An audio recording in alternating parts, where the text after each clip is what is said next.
네, 안녕하세요. 저는 SK 플래닛에서 이번에 AWS에서 추천 구현하기라는 발표를 맡은 이채현이라고 합니다. 원래는 이게 좀 동작을 했으면 여기서 좀 발표를 하려고 했는데 여건이 안 되는 관계로 여기 이렇게 붙어서 발표를 하도록 하겠습니다.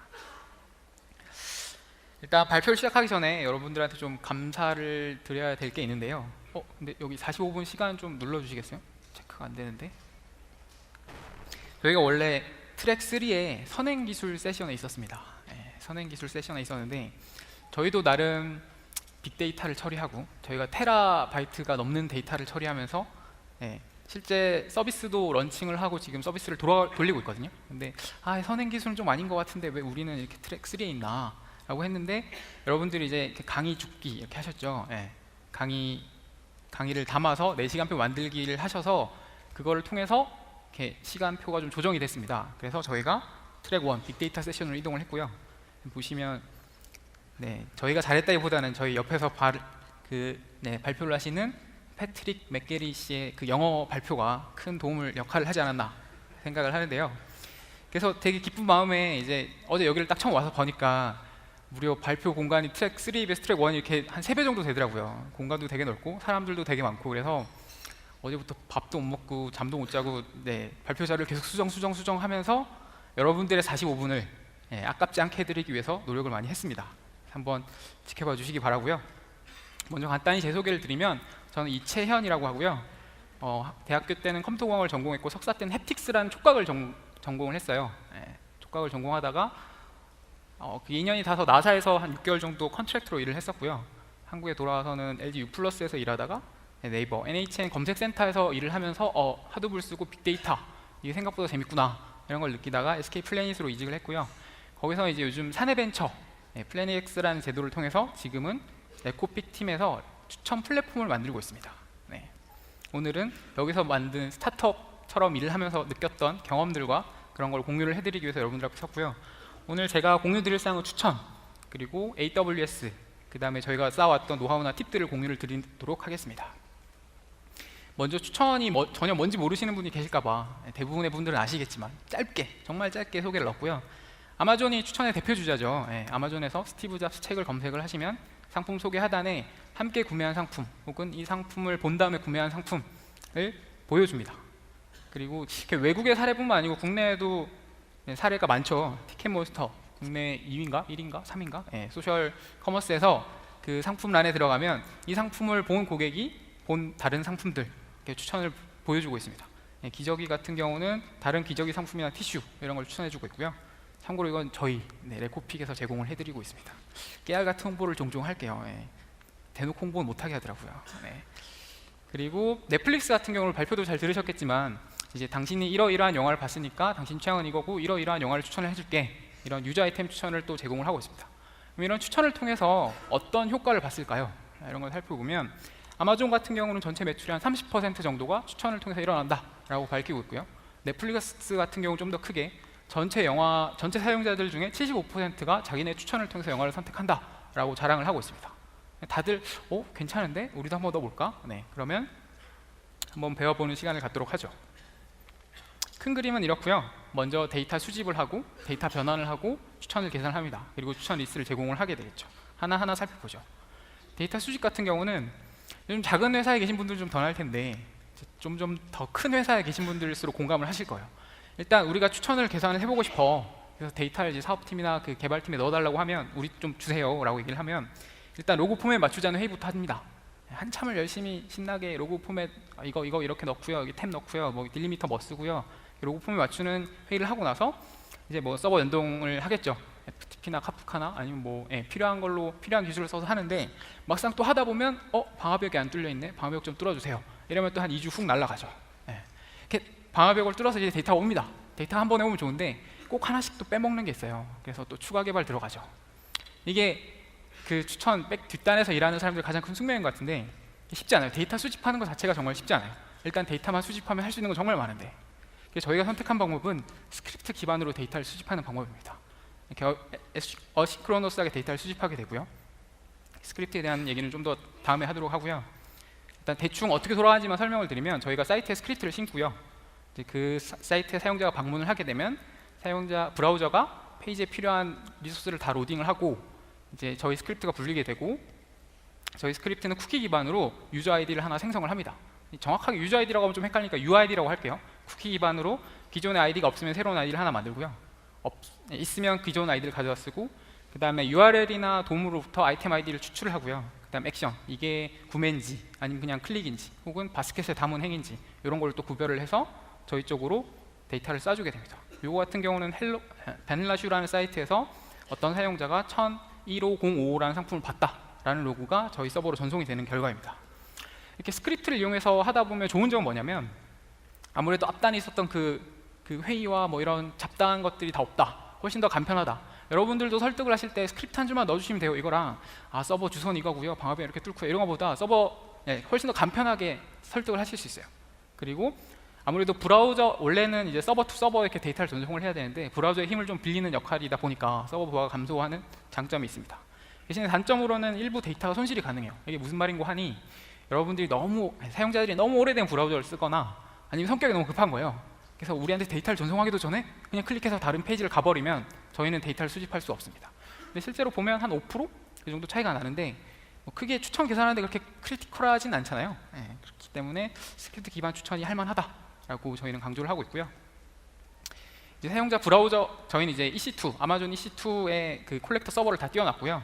그 콜렉터 서버들은 아마존의 일래스틱 로드 밸런서라고 불리는 ELB로 묶여 있습니다. 그래서 브라우저들은 그 ELB 하나만 보고 데이터를 전송하게 됐고요. 그 다음에 이 콜렉터 부분을 좀 더 자세히 보면 저희는 그 데이터 수집하는 부분을 노드.js로 구현을 했어요. 왜 노드.js로 하셨나요? 파이썬으로 하면 안 되나요? 이렇게 질문하시는 분이 계실 것 같은데, 그냥 익숙하시면 파이썬으로 하시거나 자바로 하셔도 됩니다. 저희는 그냥 노드.js 익숙했기 때문에 노드.js 구현을 했고요. 노드.js가 데이터를 받아서 임시로 레디스로 데이터를 저장을 합니다. 레디스로 저장을 하는 이유는 뒷단의 서버가 가끔 자기가 일이 바쁘면 데이터를 안 받아줄 때가 있거든요. 혹은 뒷단의 서버가 또 죽을 수도 있고, 그때 만약에 이 콜렉터까지 죽어버리면 저희 서비스를 붙인 그쪽 사이트들이 다 뭔가 에러가 나겠죠. 그렇기 때문에 그걸 방어를 하는 목적으로 레디스를 넣어놓은 거고요. 그래서 레디스가 있음으로써 뒷단의 서버가 잠시 죽더라도 데이터를 임시로 저장을 할 수 있습니다. 그리고 오토 스케일링을 적용을 해서 사용자가 적을 때는 자동으로 줄어들고요, 사용자가 많을 때는 자동으로 늘어나는 그런 걸 적용을 해놨습니다. 보시면 그러면 우리 데이터 하는데 서버 몇 대나 필요할까요? 이렇게 물으시는 분이 있으실 것 같아서, 저희가 짜잘한 사이트도 많지만 저희 쪽에 좀 큰 사이트로 보면 11번가나 티켓몬스터, 한겨레, 판도라TV 뭐 이런 좀 등치 큰 애들이 있거든요. 이걸 다 서비스하는데 저희가 M1 스몰, 정말 한 달에 한 6만원, 7만원 정도 쓰고 있는 그 서버로 서비스하는데 몇 대나 필요할까요? 예상을 한번 해보시죠. 생각보다 적은 대수로 충분히 다 커버를 하고 있습니다. M1 스몰 6대로 지금 다 커버를 하고 있고요. 물론 저희가 잘 짠 것도 있겠으나 별로 그렇게 로드가 많이 걸리는 일들이 아니에요. 그래서 보시면 사람들이 별로 안 쓰는 새벽 시간대는 뭐 한두 대 정도로 커버 가능하고, 좀 피크 타임 때는 한 6대까지도 늘어나기도 하는데, 여러분 사이트의 로드가 11번가, 티몬, 한겨레, 판도라를 다 합친 것보다 작지 않다면 6대 미만으로 충분히 서비스 하실 수 있다, 데이터 수집하는 건 충분히 하실 수 있다 라고 생각하시면 되고요. 한 대 혹은 뭔가 이중화를 생각해서 한 2대 정도로 서비스 하셔도 될 것 같습니다. 그리고 이제 콜렉터에서 데이터를 아까 레디스로 잠시 저장을 했잖아요. 그걸 이제 MySQL로 쏴주게 되는데, 사실 MySQL을 쓰는 이유는 그냥 저희가 처음에 스타트업처럼 시작했다고 했잖아요. 그래서 좀 레가시가 있습니다. 초반에 그냥 익숙한 걸 쓰기 위해서 MySQL로 저장을 했고요. MySQL을 직접 깔아서 쓰는 것보다는 아마존의 RDS를 사용을 하고 있습니다. 이걸 쓰는 이유는 MySQL 복잡한 튜닝이나 설정, 이중화 이런 걸 다 그냥 아마존이 좀 해주기를 바랬고요. 특히나 이중화 같은 경우는 멀티 에이지 디플로이먼트를 쓰면은 알아서 다른 쪽에 이중화가 됐다가 한쪽이 죽으면 자동으로 복구를 해주는 그런 걸 잘 유용하게 쓰고 있습니다. 그리고 그냥 파일로 떨구는 것보다 실시간 통계할 때 좀 유용하고요. 저희도 이쪽 부분은 HBase로 전환을 할 계획을 가지고 있고요. 어쨌든 임시로 저장을 해서 통계만 내고 다시 스쿱이라는 걸 통해서 HDFS의 파일을 떨구게 됩니다. 데이터를 떨구고요. 이 떨궈진 데이터를 가지고 저희가 계산을 하는데, 처음에 데이터는 다단한 데이터가 정말 많아요. 로우 데이터는 JSON으로 저장을 하는데 뭐 UAN이 뭐니 이상한 정보가 많이 들어가 있는데, 미래를 위해서 이렇게 남겨놓은 거지, 실제로 추천 계산하는 데 필요한 거는 UID, 사용자, 아이템 ID, 그 다음에 얘가 봤는지 구매했는지 이런 액션, 그 다음에 시간, 레퍼러, 한 요 정도 5가지 정보만 있으면 되거든요. 그래서 이 정도 정보만 뽑아내고 나머지는 다시 저장을 하게 되죠. 이렇게 되면 데이터 수집이 끝났어요. 정말 생각보다 간단한 작업이죠. 간단해요, 여러분. 네, 어렵지 않습니다. 그 다음에 이제 추천을 설명을 드려야 되는데 이것도 길게 설명하면 좀 그러니까 짧게 설명을 할게요. 추천의 종류는 크게 유저 아이템 추천이 있고 아이템 추천이 있습니다. 유저 아이템 추천이라는 거는 당신이 어떤 기적이나 젖병을 봤으니까 분유나 애기 장난감을 추천을 해줄게 라는 게 유저 아이템 추천이고요. 아이템 추천은 당신이 분유를 봤으니까 기적이나 비슷한 상품을 추천을 해줄게 라는 게 아이템 추천입니다. 유저 아이템 추천 같은 경우는 가장 많이 쓰이는 기술이 콜라보레이티브 필터링이겠죠. 예, 나와 비슷한 사용자들을 찾아서 내가 보지 않은 것 중에 나와 비슷한 사용자들이 많이 좋아했던 상품을 추천하는 게 콜라보레이티브 필터링입니다. 근데 이거 계산을 하다 보면 뭐 나랑 비슷한 사용자 찾는 거는 디스턴스 함수가 굉장히 많이 나와 있어요. 그래서 다 계산을 하면 그렇게 어렵지 않게 구현할 수 있는데 문제가 뭐냐면 사용자가 많아지면 계산할 양이 너무 많아집니다. 사용자가 1000만 명이면 1000만 바이 1000만 계산을 해야 되니까 이건 답이 안 나오죠. 그래서 여기도 많이 쓰이는 게 미네시 베이스드 필터링이라고 해서 구글이 뉴스 추천을 할 때 썼던 기술로 알고 있는데 확률적으로 나랑 비슷할 것 같은 사용자를 미리 걸러낼 수 있어요. 미네시를 써서 클러스터링을 하면 걸러낼 수 있는데 그래서 미리 거르고 해도 비슷한 결과를 얻을 수 있다 이런 거고요. 여기서는 그냥 키워드 미네시라는 키워드만 알고 가셔서 나중에 한번 검색을 해보셔서 써먹으시면 될 것 같습니다. 그리고 그 다음에 단계가 이제 유저 아이템 추천의 매트릭스 팩토라이제이션 방법이 있는데요. 이거 같은 경우는 여러분 이제 대학교 때 배웠던 행렬을 조금 더 다시 떠올리시면 됩니다. 행 쪽에 사용자들을 넣고요. 열 쪽에 아이템들을 넣습니다.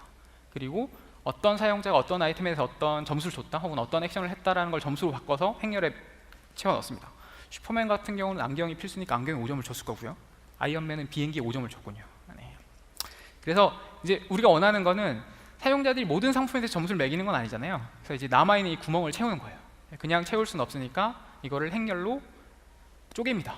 먼저 앞에 행렬을 고정을 시키고 뒤에 행렬을 계산하고 다시 뒤에 행렬을 고정시키고 앞에 행렬을 계산하고 이터레이티브하게 계속 계산을 하다 보면 뭔가 에러율이 어느 정도 떨어질 때까지 매트릭스를 쪼갤 수 있습니다. 그리고 쪼개진 매트릭스 두 개를 곱해서 다시 원본 매트릭스를 복원을 하는 거죠.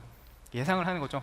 그래서 요 구멍 난 것 값을 찾아서 점수가 높은 걸 채워 넣으면 이 사람에게 가장 그럴듯한 추천을 만들어 줄 수 있습니다. 근데 일반적으로 이제 이렇게 매트릭스 쪼갤 때는 싱귤러 벡터 디컴포지션이라고 SVD 방법론을 쓰는데 이거 같은 경우는 대부분의 사용자들이 한 4-5개 아이템을 보고 나머지 한 1000개, 2000개 상품들은 모르잖아요. 다 0이 차 있거든요. 그래서 SVD는 잘 안 먹히고 뭔가 ALS나 이런 추천에 맞는 그런 방법론들이 있으니까 또 찾아보셔서 사용하시면 될 것 같습니다. 이제 유저 아이템 추천 여기까지만 하도록 하고요. 저희가 주로 관심을 가지고 봐야 되는 건 아이템 추천입니다. 아이템 추천으로 넘어가죠. 아이템 추천도 뭐 방법론 여러 개 있긴 한데 복잡한 걸 빼고 나면 사실 이게 제일 간단하게 남는 로직 같아요. 어떤 상품 A를 본 사람이 이만큼 있고요. 상품 B를 본 사람이 이만큼 있습니다. A와 B를 함께 본 사람이 늘어나면 이 두 상품 관련이 있구나 라고 추천을 하면 되고요. A와 B를 함께 본 사람이 적으면 관련이 적구나 추천을 안 하면 됩니다. 이제 이걸 구현을 해야 되는데 가장 쉽게 구현을 하는 방법은 오픈소스로 구현된 스케일러블 머신러닝 알고리즘 스케일러블 머신러닝 라이브러리인 머하웃. 네, 이거 원래 발음이 머하웃인가 그렇던데 저는 그냥 편하게 마웃이라고 할게요. 마웃을 쓰면 됩니다. 이게 얼마나 쉽냐면 간단하게 그냥 다운만 받으시고요. 압축 해제하시고요. 환경 분수 추가하시고요. 그다음 마웃에 아이템 시밀러리티라는 명령을 주시고 이 뒤에 옵션을 주시면 추천이 계산이 돼요. 각각의 옵션명을 살펴보면 타니모토 코피션트라는 건 아까 말했던 자카드랑 똑같은 거고요. 맥스 시밀러리티 퍼 아이템이라는 거는 아이템당 10개의 추천을 내놔라 이런 거고, 맥스 프리퍼런스 퍼 유저는 어떤 유저가 너무 많은 상품을 봤으면 최대 10,000개까지만 저장을 해라. 그다음 민 프리퍼런스 퍼 유저는 3개 미만을 본 사용자는 버려라. 그다음 불리한 데이터, 이거 같은 경우는 봤다 안 봤다니까 불리한이겠죠. 불리한 데이터는 true다.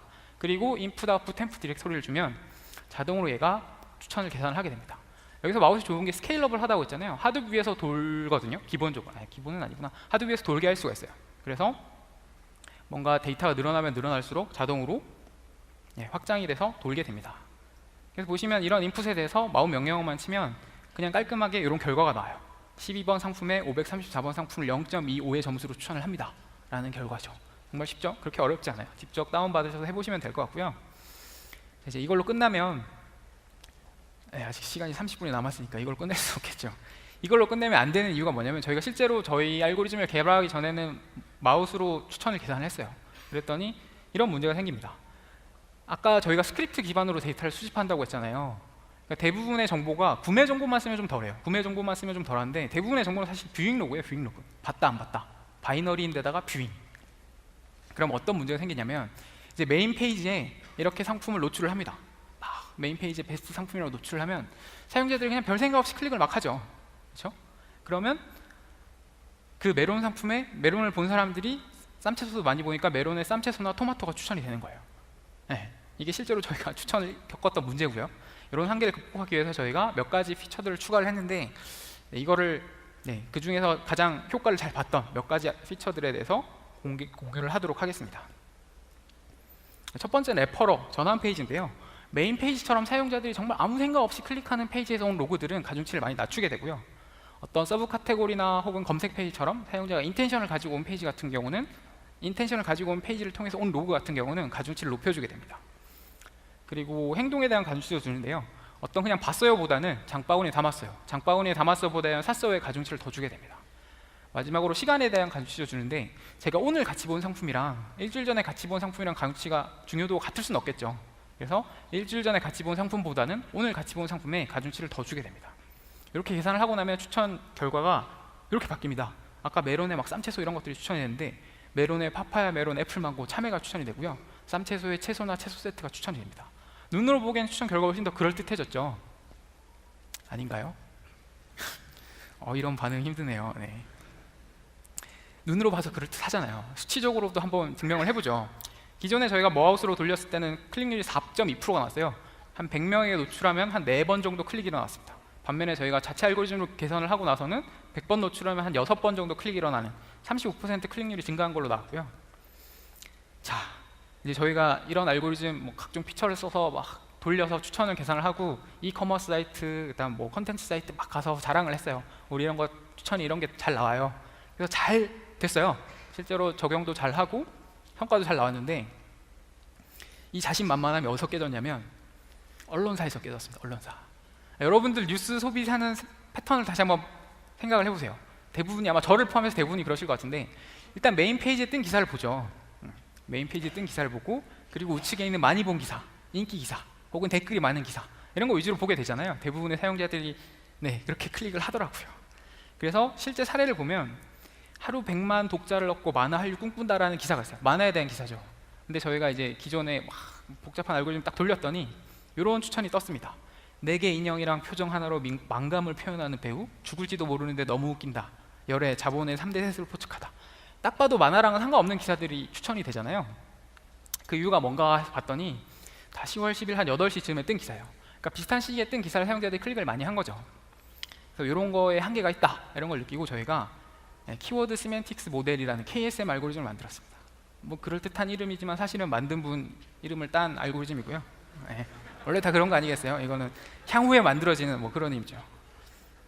그래서 보면 기사는 이제 디스크립션이 풍부하잖아요. 그래서 그 디스크립션을 다 수집을 해요.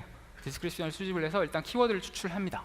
저희 자연어 처리 팀에 있는 형태소 분석기를 이용을 해서 명사와 명사구 이런 것들을 추출을 하고 키워드를 추출하고 그 추출된 키워드들을 기반으로 얼마나 이 아이템들이 유사한지를 계산을 해요. 그리고 아까는 저희가 추천 사용자 로고만 가지고 추천을 계산을 했잖아요. 근데 거기서 아무리 가중치 어쩌고저쩌고 해봐야 이미 편중되어 있기 때문에 잘 안 돼요. 그래서 이번에는 아이템 유사도까지 같이 넣어서 추천을 계산을 돌려봤습니다. 그랬더니 결과가 괜찮게 나왔어요. 한 1000만, 아까 그 만화 관련 기사에 웹툰은 강풀 이전과 이후로 나뉜다. 그 다음에 제발 무사히 완결까지 가져줘서 무시해. 이거 덴마 정말 명작인데 여러분 추천드립니다. 사실 만화 관련 기사들이 추천이 되고요. 괜찮죠. 실제로 한겨레 사이트에 적용이 됐습니다.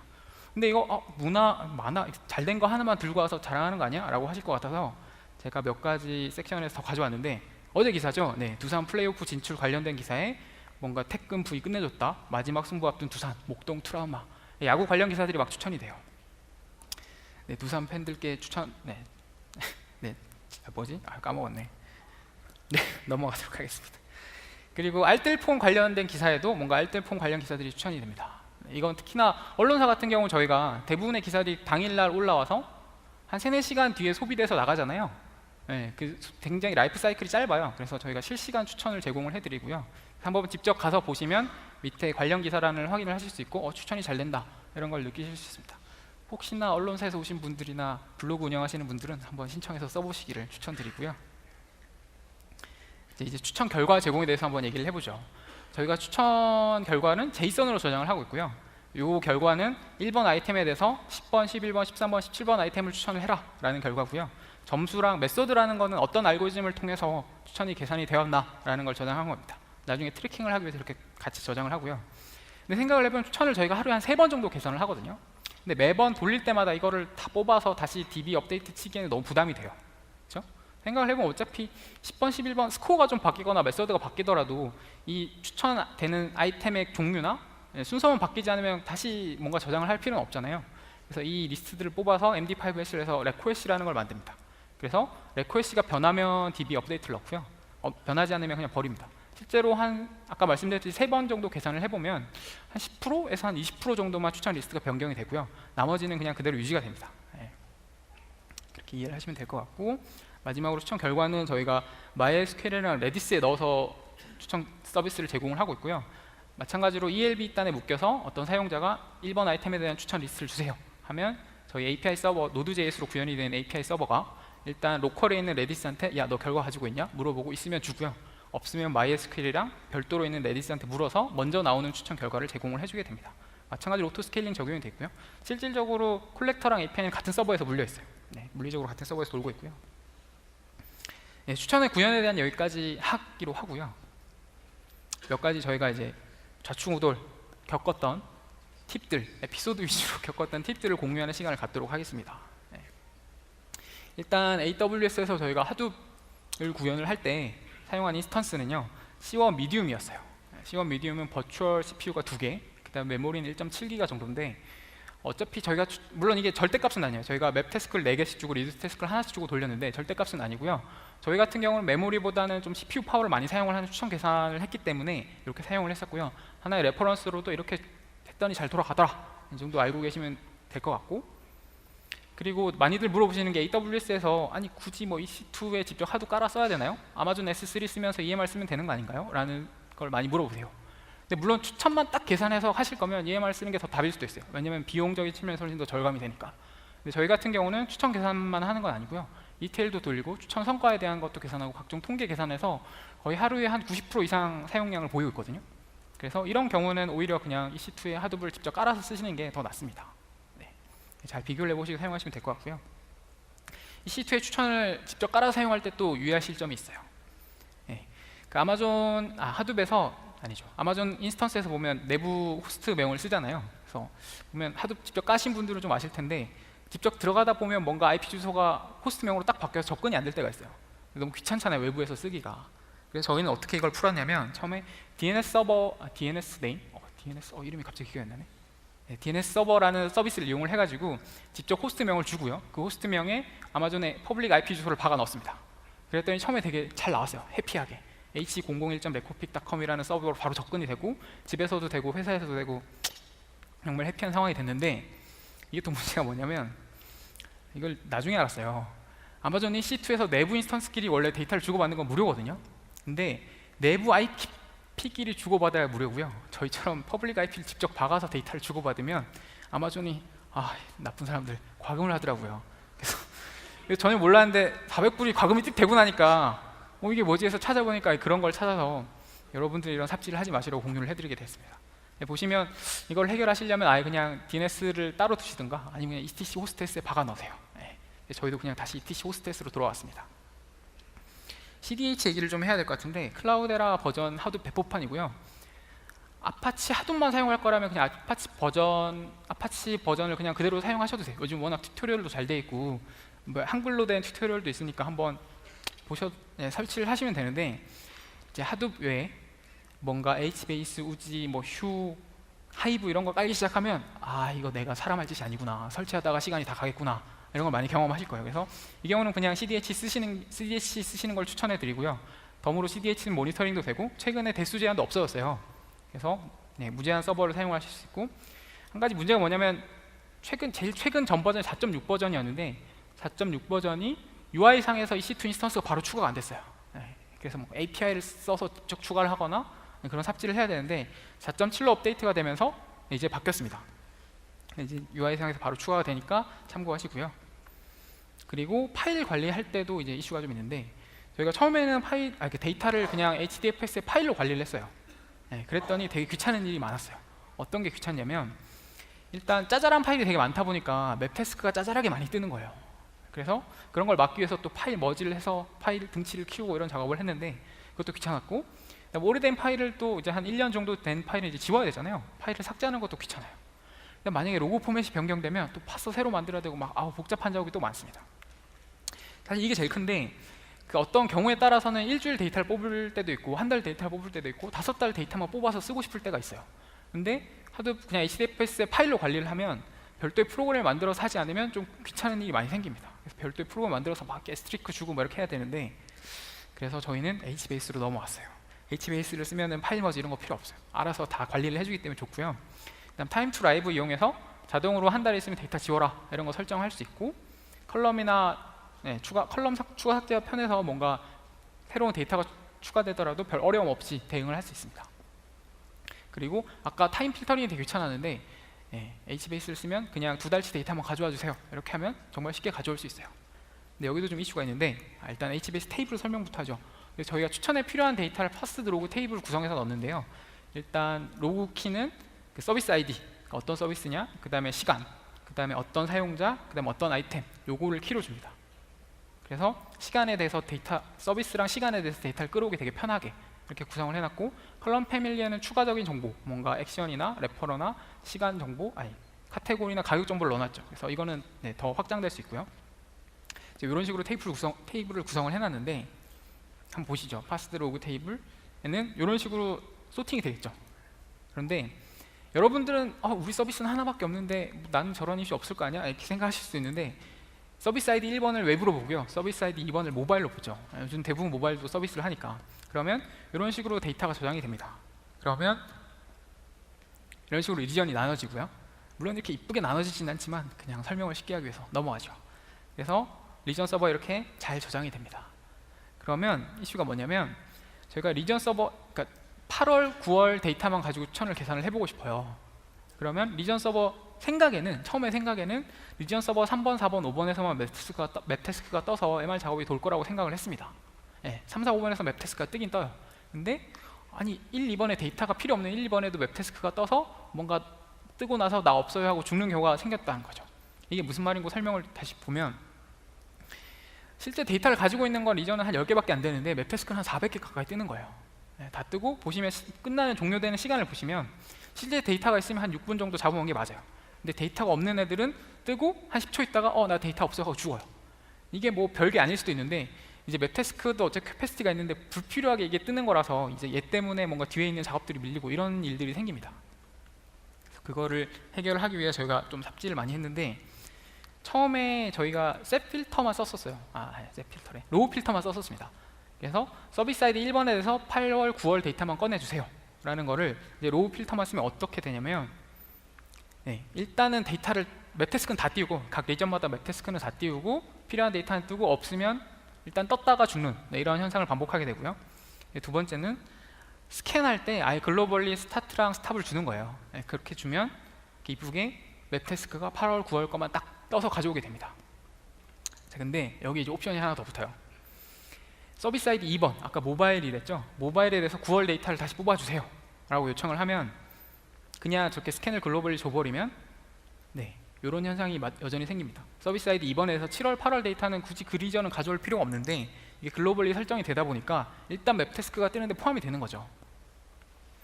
그래서 멀티 스캔이라는 걸 쓰면 이렇게 이쁘게 됩니다. 멀티 스캔은 사실 저희가 개발한 건 아니고요. 그 구글에서 HBase 멀티 세그먼트라는 걸 찾아서 쓰시면 이렇게 잘 적용이 됩니다. 그 외에도 이제 캐시도 설정을 좀 잘 해야 되는데, HBase가 기본적으로 이제 이게 테이블이라고 가정을 하죠. 이 영역의 데이터를 계속 액세스를 하면 여기에 캐시를 설정을 해서 다음에 누가 데이터를 물었을 때 좀 빨리 가져갈 수 있는 그런 작업을 하게 됩니다. 근데 저희는 대부분 시퀀셜하게 읽거든요. 아까 보셨듯이 뭐 시간에 따라서 데이터를 쫙 가져오는 시퀀셜하게 읽는 건데, 시퀀셜하게 읽을 때는 굳이 캐시를 설정할 필요가 없죠. 오히려 더 방해가 돼요. 속도가 더 느려집니다. 그래서 저희같이 시퀀셜하게 읽을 경우가 많으면 색 캐시 블락스를 폴스로 주시는 게 더 낫습니다. 결과를 보시면 맵 태스크가 아까 한 400개 가까이 뜨던 것들이 이제 4개로 줄었고요. 아까 그 앞선에 있던 것들을 다 적용을 시켰더니 수행 시간도 데이터만 가져오는데 30분이 걸렸어요. 초반에 되게 무식한 짓을 많이 했죠. 최근에는 한 2분, 한 94% 감소를 했습니다. 참고를 하시면 될 것 같아요. 그리고 모니터링에 대한 것도 공유를 좀 드리면 좋을 것 같은데, 아까 넷플릭스 세션을 잠시 들으니까 이제 자체적으로 잘 만들어서 쓰시던데 저희는 스타트업이잖아요. 예. 그런 거 만들 시간 없습니다. 예. 처음에 저희도 없었어요. 근데 그렇다고 오픈소스로 된 갱글리아나 뭐 시스몬 이런 거 가져다 쓰기에는 커스터마이징 하기도 귀찮은 거예요. 그것도 그거 나름대로 이미 너무 잘 돼 있는 게 많아서 쉽지가 않아요. 우리 마음대로 입맛대로 고쳐 쓰기가 쉽지 않아요. 그래서 오히려 AWS의 클라우드 와치나 SES, SNS를 쓰면 의외로 쉽게 많은 부분을 해결을 할 수가 있었습니다. 예를 들면 클라우드 와치 같은 경우는 패키지 다운 받으시고 이 정도 코드만 딱 집어넣어요. 이 정도 코드만 딱 집어넣어서 데이터를 클라우드 와치에 톡톡톡 쏴주면 이런 식으로 그래프가 이쁘게 그려집니다. 이게 그냥 단순 그래프인 것 같은데 타임 윈도우 계속 막 바꿔가면서 테스트할 수 있고요. 필드 여러 개 넣어서 같이 비교하는 것도 되고요. 그리고 어떤 게 100개 미만으로 떨어지면 알람 메일을 좀 알려줘, 이런 것도 설정할 수 있어요. 네, 정말 의외로 편한 클라우드 와치입니다. 추천을 드리고요. 근데 클라우드 와치만 쓰면은 예를 들어서 100개 미만으로 떨어지면 알람을 알려줘, 이런 건 가능한데 그게 안 돼요. 전날 대비 50% 미만 데이터 수집이 줄어들면 알람을 알려줘, 이런 건 안 되거든요. 그래서 그럴 때는 자체적으로 파이썬 프로그램을 하나 만드셔서 그걸 체크하는 걸 만들고, 그 다음에 이런 메일, 이런 코드를 넣으시면 가볍게 메일로 이런 데이터를 받아보실 수 있습니다. SES라는 기능, 심플 이메일 서비스인가? 네, 이런 걸 쓰시면 될 것 같아요. 자, 지금까지 너무 개발 위주의 설명만 드렸더니 좀 지루해 하시는 것 같아서 기획자 여러분들을 위한 공유의 시간을 잠깐 갖도록 하겠습니다. 좀 더 이해하기가 쉬울 주제일 것 같아요. 저희가 처음에 추천을 돌렸을 때 추천이 어디에 위치하는가에 따라서 어디에 위치하는 게 가장 좋을까에 대한 이슈가 좀 있었어요. 예를 들면 핑크볼이라는 사이트 같은 경우는 상품 대충 요약 정보 나오고 상품 상세 소개가 나오고요. 제일 밑에 추천을 넣었습니다. 반면에 바닐라슈나 푸드플라이 같은 경우는 상품 제일 첫 화면에 딱 같이 보이는 곳에 추천을 넣었어요. 근데 저쪽의 주장, 그러니까 1번의 주장은 이제 자연스럽게 상품 정보를 쫙 보고 나서 추천 리스트가 뜨면 클릭을 할 거 아니냐, 그게 더 낫다. 근데 다른 쪽 주장은 아니야, 그래도 일단 한 번에 먼저 보이는 게 좋아, 그거였는데 저희도 의문이 있었지만 결과는 이랬습니다. 밑에 있는 것보다 한 번에 보이는 게 클릭률이 좋아요. 거의 한 2배 정도 차이가 나죠. 같은 알고리즘에 비슷한 카테고리에 비슷한 시기에 계산을 한 거예요. 참고를 하시면 될 것 같고, 두 번째 시도는 추천을 노출하는 데 있어서 굳이 한 화면에 꼭 4개, 5개만 추천을 노출해야 되나? 라는 생각이 들었습니다. 그래서 저희가 뭘 했냐면 UI상으로 페이지 내비게이션 버튼을 넣고 5개만 노출하는 게 아니고 한 10개, 15개를 노출을 해봤어요. 그러니까 추천된 리스트 어차피 많이 계산할 수 있으니까. 그랬더니 클릭률이 5.3%에서 6%, 한 13% 증가를 했습니다. 이게 되게 쉽게 보이시는데 사실은 그냥 알고리즘을 개선을 해서 추천 클릭률을 10% 올리는 게 정말 어려운 일이거든요. 근데 의외로 이런 식으로 간단하게 팁을 적용을 해서 이렇게 클릭률을 올릴 수 있다, 이런 정보를 알아가시면 도움이 될 것 같아요. 그리고 가장 최근에 시도한 건 이거예요. 추가 정보. 이게 뭐냐면 기사, 아까 한결에 저희 추천이 적용됐다고 말씀을 드렸잖아요. 그래서 한결에 기사에 대해 추천을 제공을 하는데 기사는 뭔가 사진도 없고 뭔가 좀 심심하잖아요, 기사 제목만 나오면. 그래서 제가 이런 걸 넣었습니다. 함께 본 사용자가 몇 명입니다 라는 걸 보여주는 거예요. 그래서 거기에 이렇게 마우스를 오버를 갖다 대면 현재 69명이 함께 보고 있습니다. 이런 걸 보면 사용자들이 좀 더 인터랙티브하게 반응을 하지 않을까, 흥미를 끌어서 좀 더 많이 보지 않을까 였는데, 실제 클릭률이 기존에 2.3%였는데 아직 정리가 안 됐습니다. 이거 저희가 어제 적용을 해봤는데 오늘 결과가 안 나왔더라고요, 아직. 그래서 다음에 저희가 블로그를 통해서 공유를 해드리도록 하고요. 어쨌든 좋아질 거라고 기대는 하고 있는데 몇 프로 좋아졌다고 아직 말씀을 못 드릴 것 같아요. 그래서 요거는 죄송한 말씀을 드리고, 이렇게 추천을 보면 좋잖아요. 그래서 이제 이름을 밝히기를 거부한 모 사이트 자료를 보면 인당 PB가 왜 그러니까 추천을 이렇게 클릭을 많이 하게 유도를 하냐면, 보통 일반 사용자들이 이 사이트 같은 경우 한 상품 페이지 한 4개 정도 보고 나가요. 근데 추천을 클릭한 사용자 같은 경우는 한 13, 14개 정도 페이지를 보고 나갑니다. 그러니까 한 3배 정도 더 많은 페이지를 본다는 거죠. 페이지만 많이 보는 게 아니고 구매 전환율도 높아집니다. 이 사이트 같은 경우 한 100명이 들어오면 한 7명 정도가 구매까지가 이어지는데, 추천을 클릭한 사용자 같은 경우는 100명이 들어오면 한 16명, 17명 정도가 구매까지 이어지더라. 훨씬 더 구매 확률이 높아진다는 거죠. 구매 건수에서도 차이가 나요. 평균적으로 한 0.2건 정도밖에 구매를 안 하는데 추천을 클릭하고 봤더니 한 0.5건? 한 2배 정도 더 많이 구매를 하네. 이런 정보를 얻을 수 있었습니다. 지금까지 쭉 설명을 들으셨으면 뭐야 괜찮은데? 한번 우리도 넣어볼까? 하실 텐데, 이제 우리 서비스에도 이제 추천이 괜찮대 한번 넣어보자고 하시면 다들 이런 반응이 오실 겁니다. 개발자가 바빠. 지금 추천 그런 거 할 시간 어디 있니? 있으면 좋긴 한데 우리 지금 이미 기능 개발 이만큼 밀려있고 할 거 정말 많다? 이런 얘기 많이들 들으실 텐데 그런 분들을 위한 저희 하나의 빛, 레코피. 한번 보여드릴게요. 이게 왜 쉽냐면 직접 보여드리면 되잖아요. 일단 무료 체험 신청하시고요. 저희가 24시간 안에 아이디를 발급해드립니다. 24시간은 저희가 일단 봐야 되니까. 그리고 이런 한 줄의 스크립트만 삽입을 하시면 데이터 수집이 돼요. 이게 한 줄은 아니라고 주장하시는 분이 분명히 계실 텐데 자바스크립트는 쭉 붙여 쓸 수 있습니다. 한 줄의 스크립트만 삽입을 하시면 데이터 수집이 이루어지고요. 그다음에 저희 어드민 대시보드 계정을 드리고 여기에 로그인을 하시면 어떻게 데이터가 수집되고 있는지 직접 확인하실 수 있고요. 그리고 상품을 검색하셔서 이런 상품에 이런 상품이 추천이 되네요 라는 정보를 알 수 있습니다. 이게 이제 이렇게 몇 번 보다가 한 2, 3일 정도 지나면 추천이 안정적으로 계산이 돼요. 물론 사이트에 따라 좀 다르긴 하지만 보다가 추천이 괜찮은데 한번 넣어볼까? 그러면 또 이제 개발자가 우리 바빠요, 디자이너 나도 지금 할 일 많아요, 뭐 이런 기획자로서의 슬픈 그런 걸 겪으실 텐데 이게 넣는 게 저희는 또 그런 것도 쉽게 제공을 해드립니다. 그 아픔을 살살 긁어드리는 거죠. 아픔을 긁어? 좀 이상하네. 스크립트 한 줄 넣으시고 태그 한 줄만 넣으시면 돼요.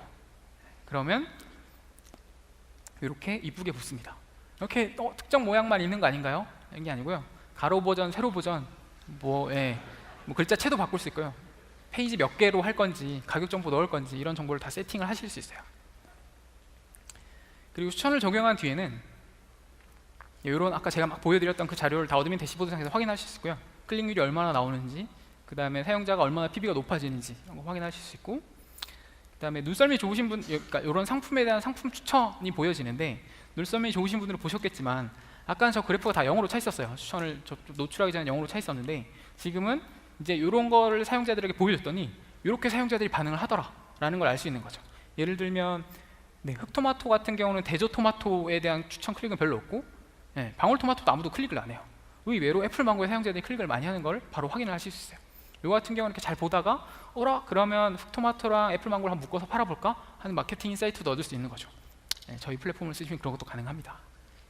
깨알 같은 자랑 한번 해봤고요.